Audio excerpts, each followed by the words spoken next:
sont posés des questions. C'est vrai qu'avec l'État, nous avons cheminé dans le combat contre tous les saboteurs de la gratuité de l'enseignement.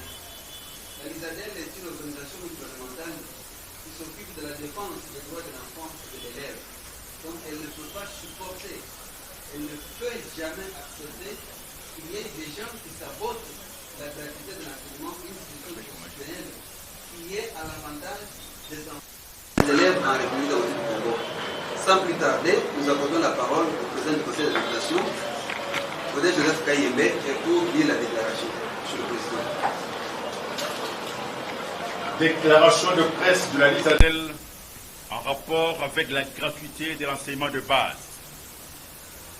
La Ligue de la zone Afrique pour la défense des droits des enfants et élèves, en sigle l'ISADEL, s'insurge contre l'appel à la prise en charge des enseignants des écoles conventionnées catholiques par les parents d'élèves. Appel lancé par le cardinal Fridolin en Bongo. Je m'excuse, on peut reprendre.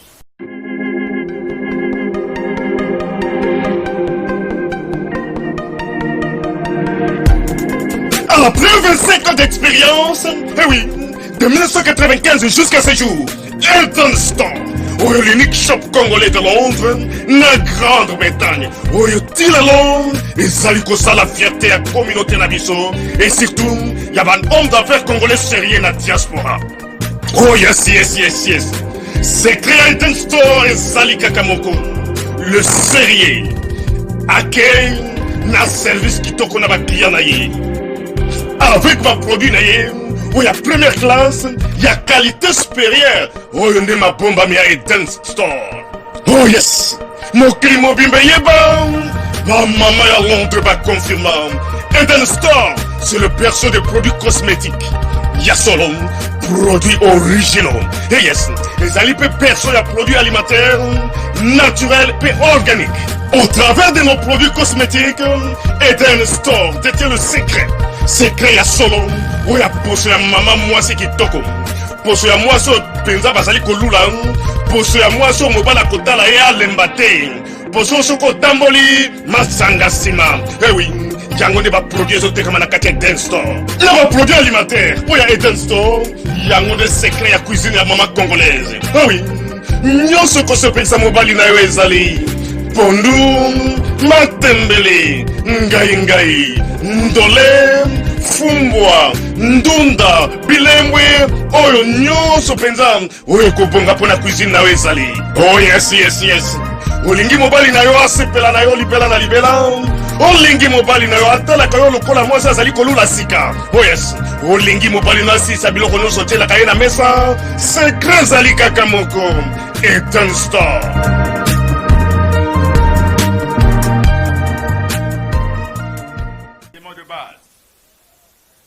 La Ligue de la zone Afrique pour la défense des droits des enfants et élèves, l'ISADEL en sigle, s'insurge contre l'appel à la prise en charge des enseignants des écoles conventionnées catholiques par le parent d'élèves. Appel lancé par le cardinal Fridolin en Bongo. La LISADEL, en tant qu'organisation humanitaire spécialisée dans la promotion et protection des droits des enfants et des femmes, avec une expérience de plus de 25 ans de plaidoyer et lobbying pour la gratuité de l'enseignement fondamental en République démocratique du Congo, ainsi que l'accès et le maintien de tous les enfants à l'école, condamne avec toute la dernière énergie cette attitude des cardinals de Kinshasa qui vise à compromettre la mise en œuvre effective de la gratuité de l'enseignement fondamental en République démocratique du Congo. La LISADEL considère que les écoles conventionnées catholiques appartiennent à l'État congolais et qu'il n'appartient aucunement à un gestionnaire, cardinal soit-il, d'empêcher aux enfants de familles démunies d'accéder à l'école pour leur formation. Elle constate par ailleurs que l'agenda de l'épiscopat de l'Église catholique de Kinshasa est de maintenir le système de prédation qui condamne les parents à la prise en charge des enseignants, en violation flagrante de la Constitution de la République dans son article 43 et de la Convention relative aux droits de l'enfant. À cet effet, la LISADEL 1 invite les syndicats du secteur de l'éducation ainsi que les parents d'élèves à opposer une résistance farouche à cette tentative de torpiller la gratuité. Sous quelque prétexte que ce soit, elle en appelle au bon sens des autres gestionnaires des écoles de ne pas emboîter les pas à l'Église catholique de Kinshasa, dont l'épiscopat vise ses propres intérêts en lieu et place d'une éducation de qualité à tous les enfants. 2. Informe l'opinion nationale qu'elle organise le jeudi 10 décembre 2020 une marche pacifique contre les ennemis de la gratuité de l'enseignement fondamental et invite toute la population à la rejoindre. 3. Exige l'arrestation immédiate et sans condition de tous les détourneurs de fonds publics alloués à la gratuité de l'enseignement fondamental. 5. Recommande au Premier ministre la suspension du ministre d'État, ministre de l'EPSP, pour permettre à la justice de mener ses enquêtes. 6. Réitère sa confiance aux différents acteurs du système éducatif qui œuvrent d'arrache-pied pour une solution durable en ce qui concerne l'amélioration des conditions des enseignants et la révalorisation de la fonction enseignante en République démocratique du Congo. Que vive la gratuité de l'enseignement fondamental en RDC, que vive l'accès de tous les enfants à l'éducation sans distinction aucune. Je vous remercie.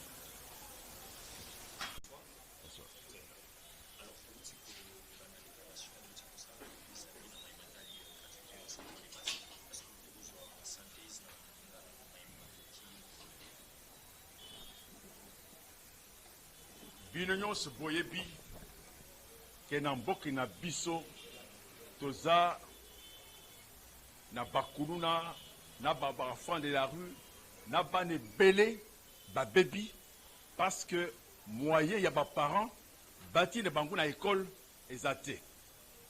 Situation oyo préoccupé chef de l'État. Le président de la République a lobby que l'État a besoin d'éducation en charge. Le président a lobby dans mon côté a renforcé le salaire des enseignants. Les enseignants ont 140 000, ils ont 360 000. Les enseignants sont belés, c'est payé pour la contribution du président. Bon, moni, dès que Tamboula, l'église catholique à Kinshasa est tellement parce que Bango bandi ko vivre la contribution à parents. Si les parents ont besoin de faire un bon à l'école, Bango besoin de 20%. Bango dit que le processus est bien été. Parce qu'ils ne se retrouvent pas. Ainsi, l'évêque Nabango a décidé pour l'évêque cardinal a décidé pour les parents va reprendre prise en charge Yabana. Vous voyez que ceux qui te revenir dans le système de prise en charge, Bane Bele, Bakoko la classe. C'est pourquoi l'Isade Lelo a terminé Makambouana, à lobby, école catholique, ils ont école à l'État. Gestionnaire de l'école, autorité, au côté politique à l'école, ils ont l'État. Cardinal, ils ont le pouvoir moukete. Il y a coaché, il y a instruction. Parce que celui qui donne les instructions dans les écoles, c'est l'État. Mais il y a le pouvoir ouanate. Toujours le baboy. Les parents nyons. Toujours les bisabino. Bossel makamboy cardinal à l'obité. Le 10 décembre biso nyonso tokokita na nzela toloba l'État akangela biso bato nyonso oyo bazoyiba mbongo ya l'État parce que l'État azangi moyen ya ko renforcer paiement ya baenseignant tolingi baparents nyonso bakita na nzela na bana tokita na le 10 décembre biso nyonso toyebisa l'État que toza d'accord que l'État aza bana na charge mais akangela biso bato nyonso oyo bazoyiba mbongo ya l'État État azomange possibilité ya kofuta bato. Isadel Ouatile la défense à droit des enfants vers l'élève car aye wana zosenga subana bana balabala pona kotambo. Il faut bana batambo parce qu'ils ont droit ya bango, il faut pas exiger la mise en application ya droit ya bango. Et éducation ils ont droit ya bana. Droit ya bana c'est-à-dire parce que les classes l'État zo bango en charge, ils ont droit. Donc personne a empêché moi na mokete à côté classe parce qu'ils ont droit ya bango. Est-ce que vous avez été démarche à l'Isadel vous avez des causes parce que tout le monde a semaine l'équipe, vous avez trois grandes activités, vous avez évité l'évolution dans aussi possible, vous avez bilan dans vous avez bilan, dossier est en bonne voie. Vous voyez que tout le premier ministre, vous avez ici à Kangelabiso, à l'ongula premier ministre à EPST, à l'ongula directeur à Sekopé, à l'ongula secrétaire général, tout le premier ministre. Total ministre, total procureur général, il y a cour de cassation.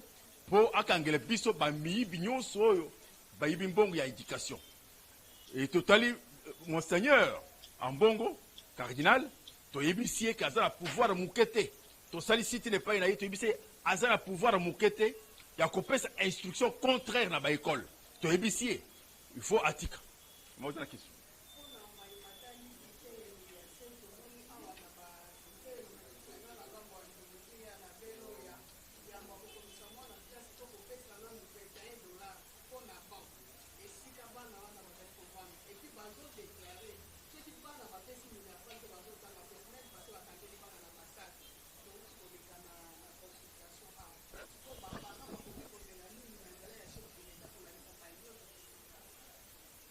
Tozoyebisa ba autorité judiciaire, toyebisa ba policier, bazana obligation ya ko interpeller ba directeur, ba préfet, surtout ba directeur, ya ba école primaire, parce que gratuité est pour l'école primaire.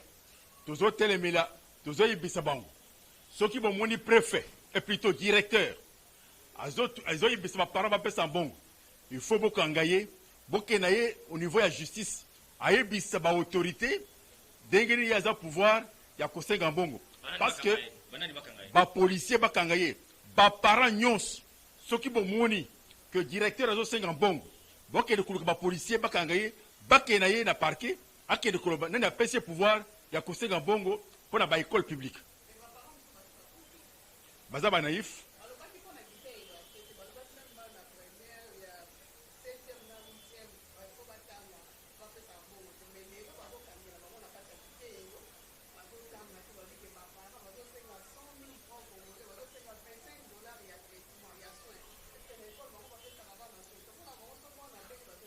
Wana ize escroquerie. Wana ize escroquerie. Et puis, la naïveté de mes parents. Il faut que mes parents battent les makambuana. Ceux qui parents yo sont en bongo, c'est moi dans la classe, qui est dans l'école privée. Ok, de koufuta bongo. La école d'État, ceux qui sont en bongo, koufuta te.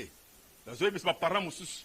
Ceux qui ont un parent, il y a un bongo, on m'a dit que bino bazan en bongo te, à l'inga foot. Il faut beaucoup engager, beaucoup engager na parquet. Parce que on a corruption, il va à l'encontre, il y a droit, il y a l'État, il y a ban. Elisabeth a sobangaté que le ministre EPST Azali Mwanamboka Willy Bakonga FCC membre PPRD démarche na bino za ko aboutir tam sonelo ko mokote parce que to yebi mambo ezali par rapport à FCC. Biso to banga ka mutu te. Soki to bangi mobutu te, to banga FCC ndengeni. Biso banga ka mutu te. Makambu ya droit ya bana. To bandi yangu ça fait 26 ans. To bandi ko yebi c'est monsieur Mobutu. Tobandi ko yebi se kengo boyebi rigueur ya Mobutu tobandi ko yebi se yende to zoro bawana lelo toza na démocratie bana bazo kende classe nous ne pouvons pas permettre en aucun instant même pas une minute de permettre à qui que ce soit à empêcher bana ba côté classe wan to ko ndi mangote marche ko salama le 10 décembre ba parents nyos nanzela bana nyos nanzela to telema ya bango na mboko mobimba to telema po bayeba que éducation ya bana bazosaka nango nashe